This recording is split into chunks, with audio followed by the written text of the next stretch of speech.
विनापरवाना रस्त्याची तोडफोड, गुन्हा दाखल करण्याची मागणी। नमस्कार, मी काजल मोहिते आणि आपण पाहत आहात पॉवर मराठी न्यूज।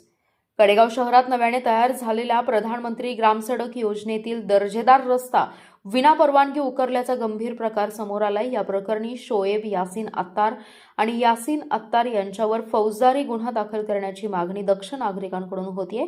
नेमकं काय आहे संपूर्ण प्रकरण पाहूया या विशेष वृत्तातून। कडेगाव ते कडेपूर या जुन्या चिखली रस्त्याचं 2025 मध्ये प्रधानमंत्री ग्रामसडक योजनेअंतर्गत दर्जेदार डांबरीकरण करण्यात आलं होतं। या रस्त्यामुळे नागरिकांचा प्रवास सुरक्षित आणि सुलभ झाला होता। मात्र शनिवारी रात्री आणि रविवारी शासकीय सुट्टीचा गैरफायदा घेत कोणतीही प्रशासकीय परवानगी न घेता या रस्त्याचा काही भाग उकरण्यात आल्याचा आरोप करण्यात आलाय। या प्रकारामागे शोएब यासीन अत्तार आणि यासीन अत्तार यांचा सहभाग असल्याचा दावा करण्यात आला असून सार्वजनिक मालमत्तेचं नुकसान केल्याप्रकरणी त्यांच्यावर फौजदारी कारवाई करण्याची मागणी होतीये। घटनेची माहिती मिळताच डोंगराई इन्फ्रास्ट्रक्चर कंपनीचे कर्मचारी घटनास्थळी दाखल झाले। त्यांनी संबंधितांकडे रस्ता उकरण्याची परवानगी विचारली तर कोणतीही अधिकृत कागदपत्रे दाखवण्यात आली नाहीत। तसेच कर्मचाऱ्यांना उडवाउडवीची उत्तरे देण्यात आल्याचा आरोप करण्यात आलाय।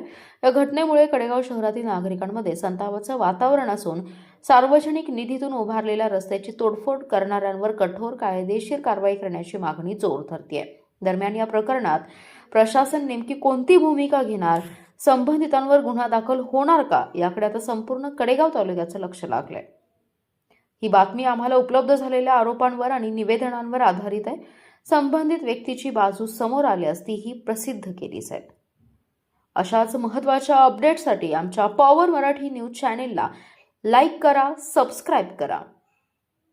Special report power Marathi news. आपला जिल्हा, आपली power. Power Marathi news network, एकच नजर, चौफेर खबर।